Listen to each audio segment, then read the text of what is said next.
Welcome to the Deep Dive. We're here to plunge into some really fascinating stories, not just to understand them, but to pull out those potent insights that genuinely make you well-informed. Today, we're sort of dissecting the foundational mindset of the sports student and maybe challenging some long-held ideas about where focusing on athletics can actually lead. We're going to explore how a life dedicated to really rigorous physical training can maybe unexpectedly pave a pretty unconventional path towards totally different careers, but, incredibly fulfilling ones. Yeah, and what's really compelling here is how often society kind of pigeonholes people, right, based on what they did early on. So our mission with this deep dive is to pull out the key lessons from the educational and really personal journeys of two individuals, Adi and Ven. They both came up through the sports department system in Taiwan. We'll uncover the surprising wisdom from their athletic lives and look at how these experiences prepared them uniquely for careers way outside the sports field. And we're drawing right from their own words, their personal stories, giving you a pretty unique firsthand look into the often misunderstood world of sports education. So let's unpack this. First up, Adi Jain. He founded Judian Coffee. More on that in our next deep dive. Promise, but his early life, deeply rooted in badminton. He started playing, get this, 3rd grade, Chuangjin Elementary in Kaohsiung City. And it's important to note, right, when you look at competitive badminton today, 3rd grade, that's actually considered pretty late. Seriously, a lot of the top players now, they're starting in kindergarten, maybe 1st grade, laying down that, fundamental muscle memory way, way earlier. It just highlights how intense early specialization in sports has become, like globally. It really does. Paints a vivid picture. Adi was part of what they call a sports class, Cuban, literally ball class. Oh. Imagine like a dedicated class, maybe 20 students, all badminton. Their schedule was, intense. Specialized training every single day from 2 p.m. onwards, 3 times a week, layered on top of regular school. That's a huge commitment, especially for elementary kids. Most are just figuring out multiplication. And if you connect this to the bigger picture, it kind of forces us to challenge our traditional ideas about school, doesn't it? You've often said, maybe provocatively, that every class should, in a way, be a sports class. Not getting rid of sports classes, but that their core method holds something important. I genuinely believe that. I really do. Especially now with AI. Rote memorization, fact recall. Technology handles that way better now, right?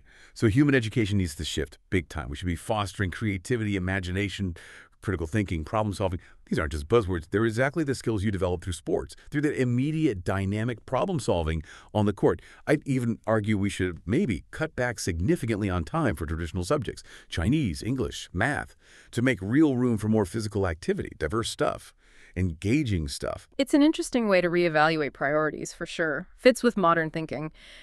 Your analogy, sports as clothing, really hits at home. Like, everyone needs clothes that fit them, right? Their body, their style. Well, maybe every person needs to find a sport that suits them. It shifts the focus to universal participation, well-being, not just elite training for a few. It's about essential for everyone's development, not only for the super talented. Think about it. A shy kid might love swimming, right? Quiet focus, while a really high-energy kid might find their place in basketball, team dynamic. The goal isn't making everyone an Olympian. It's growth through movement and challenge. Exactly. Everyone deserves to find their sport, that physical exertion, mental strategy mix. But, this system, especially at the grassroots level, it puts huge pressure on coaches. They're not just managing kids. They're dealing with really complex expectations. Parents, schools, the whole competitive system. It's a heavy burden. Probably feels like too much sometimes, especially when their passion is just coaching the sport itself. Which leads us right into the monster parent thing. It's sadly pretty common in competitive areas, maybe especially youth sports. We've heard so many stories, right? Parents with totally unrealistic expectations, often misinformed ones too. I remember one story from our material, really vivid. A parent on the very first day of swimming lessons. Kid can barely put their face in the water. And the parent asked the coach, straight up, has my child learned freestyle yet? First day. It's baffling, isn't it? Really? And it's made worse by all the info online now. Easy to find, but often superficial. You get parents saying, I saw this specific badminton footwork on TikTok, Malayan footwork. Why isn't my kid doing that now? Yeah, these instant demands because they see snippets, right? No context, no understanding of the basics needed, or the long-term plan. My biggest worry, and I think a lot of educators feel this, is when parents start seeing their kids as just like medal-winning tools. Instead of fostering a love for the sport, personal growth, character, it misses the whole point of youth sports. Yeah. Okay, let's shift focus a bit. To Ven, our second student athlete, his journey also started in elementary school, but his initial motivation, a bit different. He openly said he just didn't like sitting still in class for hours. He was drawn to dynamic stuff, active things, which I think is a really key distinction we sometimes miss. And that raises a good point about how we interpret kids saying, I don't like to study. Oh, often, like you pointed out, it's not about hating learning itself. It's more about disliking the structure, maybe the rote learning, the textbooks they find boring. Plenty of kids who say they don't like studying will happily binge read Conan comics, right? Or dive deep into a video game story for hours. Shows incredible focus, thirst for knowledge. It's about how it's presented if it clicks with their curiosity, not about liking smarts. That's such a critical point. It really is how it resonates. So Ven found his talent in track and field javelin and shot put back in elementary school. He puts his early success down to, kind of humbly, genetics and innate physical conditions.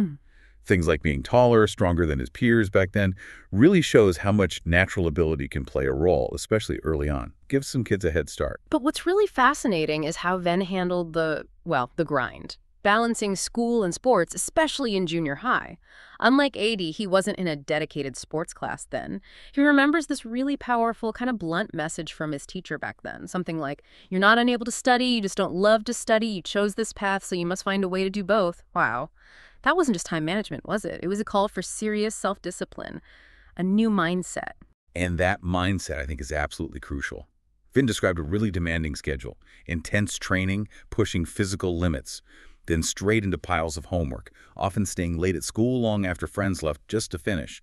That tough routine, that self-discipline, just pure perseverance when exhausted, I believe it built this incredibly strong, almost military-grade mindset for whatever came next. That same grit, we see echoes in Adi's story too. Definitely. Which brings us right to Adi's big lesson.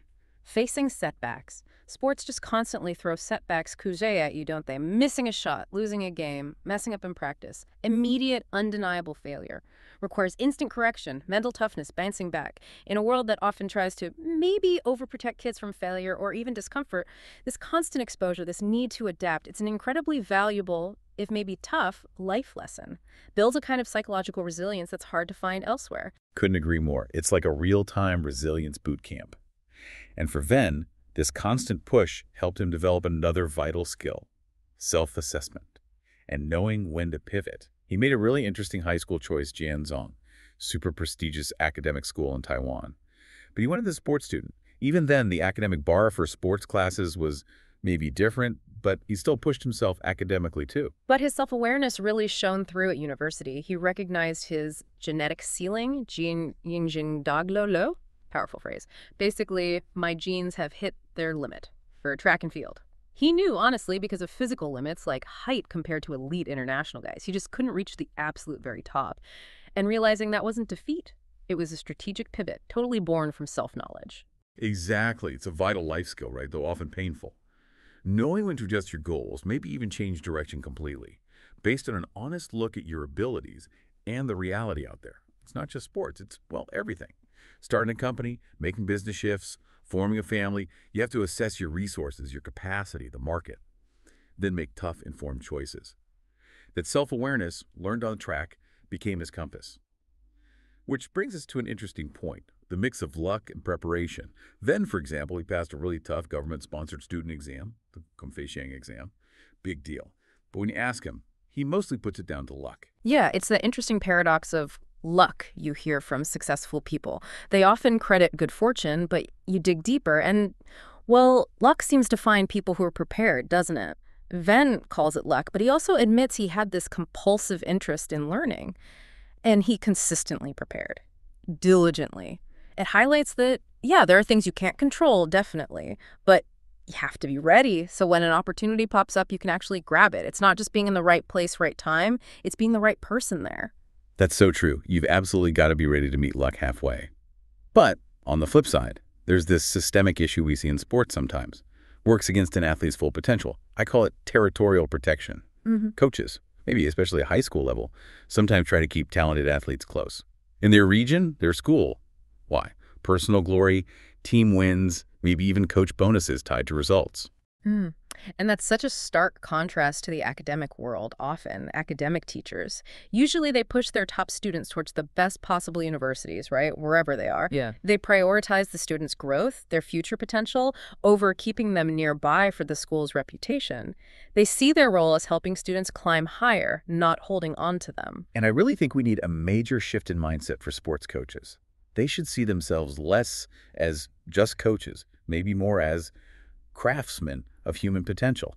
If you find a precious gem, a really talented kid, your job isn't to hoard them for your own benefit. It should be to actively find and connect them with the best possible artisan, another coach, a better program who can polish that talent to its absolute brightest. That kind of thinking fosters healthier development for the athlete, absolutely, but also for the whole sport. Puts the athlete's journey first. Always. So we've traced these foundational paths of Adi and Ven, two people whose intense training, the deep life lessons from sports.